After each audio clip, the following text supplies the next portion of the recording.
சுற்றியுள்ள சருமத்தை பராமரிப்பது எப்படி?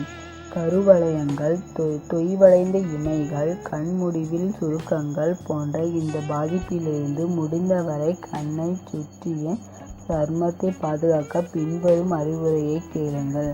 வெள்ளரிக்காயில் நிறைய நீர் சத்தும் ஆன்டி ஆக்சிடென்ட்களும் நிறைந்துள்ளன.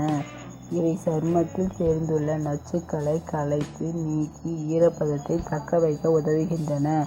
வெள்ளரியில் 2 மெல்லிய துண்டுப்பட்டைகளை வெட்டி அதை 10 நிமிடங்கள் ஃப்ரிட்ஜில் வைத்து பின்னர் அதை கண்கள் மீது வையுங்கள். இந்த குளுமை நீங்கும் வரை வைக்கவும்.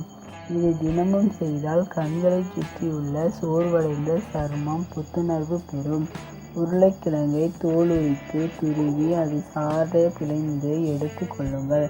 நீங்கள் தினமும் பயன்படுத்தும் இந்த கிரீன் டீ பைகள் ஆன்டி ஆக்சிடென்ட்கள் மற்றும் டேனின் மேலே காணப்படுவதால் இவை உங்கள் தோய்ந்த கண்களுக்கு ஒரு வரப்பிரசாதமாக இருக்கும். மேலும் இச்சேனலை பற்றி தெரிந்து கொள்ள சப்ஸ்கிரைப் செய்யவும்.